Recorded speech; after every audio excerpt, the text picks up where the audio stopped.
कल्पना कीजिए कि एक ही इंसान के शरीर में 23 अलग अलग व्यक्ति बसते हो। इस बात पर विश्वास कर पाना मुश्किल है, लेकिन केविन की जिंदगी ठीक ऐसी ही है। उसके अंदर कभी एक 9 साल का शरारती बच्चा जाग जाता है, कभी एक बहुत साफ सुथरा युवक और कभी एक कठोर महिला। लेकिन असली समस्या तब शुरू हुई जब केविन की इन पर्सनालिटियों में से एक ने 3 लड़कियों को अगवा कर लिया और उन्हें एक सुनसान जगह पर बंधक बना दिया। लेकिन असली आतंक केविन की इन 23 पर्सनालिटीज में नहीं था, बल्कि उसके अंदर छुपी हुई 24वीं भयानक पर्सनालिटी थी, जिसे द बीस्ट कहा जाता था। उसकी त्वचा पत्थर की तरह कठोर थी और उसकी शक्ति अलौकिक। क्या ये लड़कियां 23 अलग अलग व्यक्तियों की पर्सनालिटी से लड़कर उस नरभक्षी जानवर के हाथों से बच पाएंगी? आज हम इस दिल दहला देने वाली साइकोलॉजिकल थ्रिलर मूवी की कहानी जानेंगे। कहानी की शुरुआत में हम एक आदमी को देखते हैं जिसे मल्टीपल पर्सनैलिटी डिसऑर्डर नाम की बीमारी है। इस आदमी का नाम है केविन। केविन के शरीर के अंदर कुल 23 अलग अलग व्यक्तियों की पर्सनैलिटी है जो हमेशा बदलते रहते हैं। कभी वो एक छोटा बच्चा बन जाता है, कभी एक बिल्कुल सामान्य इंसान और कभी एक लड़की। इस बीमारी की वजह से जब भी उसकी कोई एक पर्सनैलिटी सामने आती है तो वो खुद भी नहीं जानता कि बाकी पर्सनैलिटीज क्या कर रही है। कहानी आगे बढ़ती है और हम एक पार्टी देखते हैं। ये पार्टी क्लेर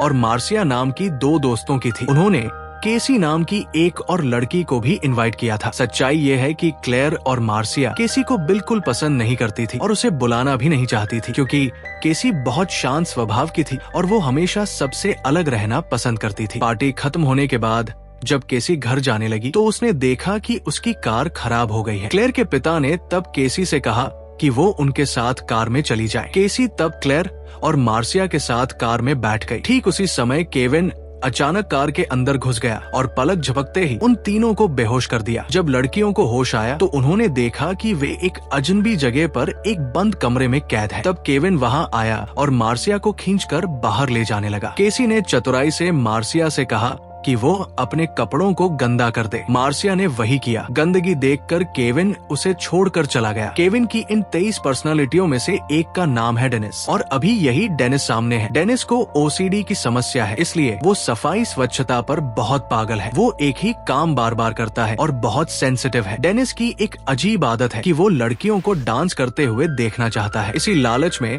उसने इन लड़कियों को अगवा किया है। केविन की एक डॉक्टर भी है जो केविन के बारे में सब कुछ जानती है। केविन अक्सर उसके पास जाता है और अपने मन की सब बातें कहता है। डॉक्टर ध्यान से सुनती है और उसे सलाह देती है। एक दिन केविन की एक और पर्सनैलिटी जिसका नाम बैरी है डॉक्टर के पास गया। बैरी बहुत सुंदर तरीके से बात करता है और डॉक्टर को विश्वास दिलाने की कोशिश करता है कि वो अब पूरी तरह से ठीक है। डॉक्टर उसकी बात से खुश हुई क्योंकि वो सब काम सही तरीके से कर रहा था। फिर भी डॉक्टर बार बार पूछती है कि सब ठीक तो है। बैरी कहता है कि सब बिल्कुल ठीक है, वो पहले से कहीं ज्यादा अच्छा है। फिर वो कहता है कि अगले हफ्ते वो फिर आएगा। डॉक्टर फ्लेचर केविन के इन 23 पर्सनालिटियों के चरित्र और व्यवहार के बारे में सब कुछ जानती थी। दूसरी ओर वे 3 लड़कियां वहां से भागने का रास्ता खोज रही होती है। ठीक उसी समय लड़कियों को लगा कि केविन बाहर किसी से बात कर रहा है। उन्होंने दरवाजे की दरार से झांका लेकिन कुछ भी नहीं देख पाई। लड़कियां तब जोर जोर से मदद के लिए चिल्लाने लगी। ठीक उसी समय दरवाजा खुला और सामने केविन खड़ा था, लेकिन वो अब एक महिला के रूप में था जिसका नाम था पैट्रिशिया। ये भी केविन की ही एक पर्सनालिटी थी। उसने लड़कियों से कहा कि वे तनाव न ले, वो केविन से बात करेगी। पैट्रिशिया ने और कहा कि केविन का शरीर अब काफी खराब है, इसलिए वो उन्हें परेशान नहीं करेगा। इतना कहकर पैट्रिशिया चली गई। लड़कियां कुछ भी समझ नहीं पाई कि असल में क्या हो रहा है। थोड़ी देर बाद केविन फिर से डेनिस बनकर कमरे में आया। उसने लड़कियों के हाथ में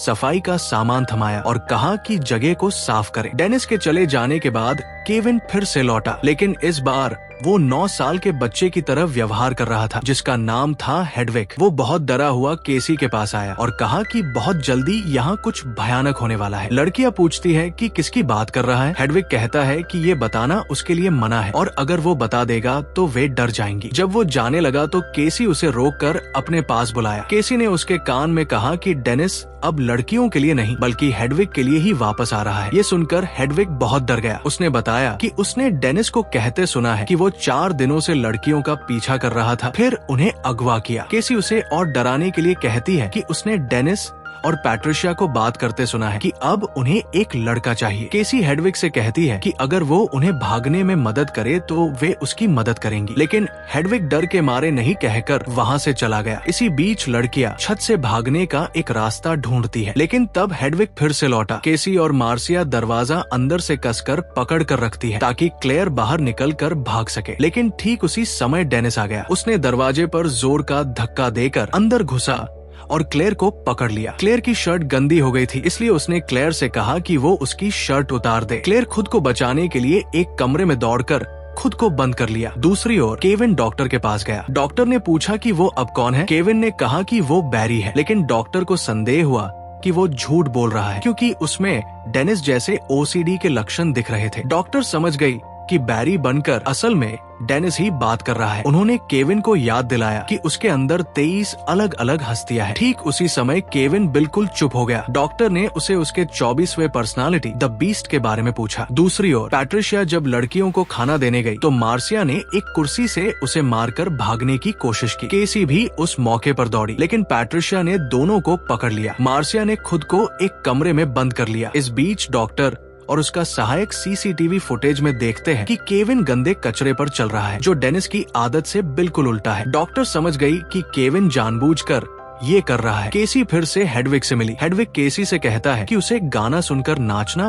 बहुत अच्छा लगता है। जब केसी उसकी म्यूजिक कलेक्शन देखने गई तो हेडविग उसे एक कमरे में ले गया। वहाँ एक खिड़की जैसी तस्वीर देखकर केसी पूछती है कि ये क्या है। हेडविग कहता है कि ये असल में कोई खिड़की नहीं है, सिर्फ एक तस्वीर है। जब केसी भागने की कोशिश करती है तो हेडविग उसे कसकर पकड़ लेता है। ठीक उसी समय एक फ्लैशबैक दिखाया जाता है जहां देखा जाता है कि केसी के अंकल जॉन ने बचपन में उस पर हमला करने की कोशिश की थी। केसी ने तब एक राइफल से उस पर हमला किया। इसके बाद डॉक्टर फ्लेचर केविन के घर जाती है। वहाँ डेनिस और द बीस्ट के बारे में बात करते हैं। जब डॉक्टर वापस जाने लगी तो उन्होंने क्लेयर को कैद हालत में देख लिया, लेकिन मदद करने से पहले डेनिस डॉक्टर को पकड़ लेता है। केसी एक लैपटॉप ढूंढती है जहां केविन के सभी पर्सनालिटीज की वीडियो रिकॉर्ड थी। वहां से वो ऑरवेल और जेड के बारे में जानती है। दूसरी ओर डेनिस एक पुराने रेलवे स्टेशन जाता है और द बीस्ट में तब्दील होना शुरू करता है। ये पर्सनालिटी दूसरों से कहीं ज्यादा लंबा और ताकतवर है। बीस्ट जब घर लौटता है तो डॉक्टर उस पर छुरी से हमला करने की कोशिश करती है, लेकिन बीस्ट के शरीर पर छुरी का कोई असर नहीं होता। बीस्ट गुस्से से फट पड़ता है और डॉक्टर तथा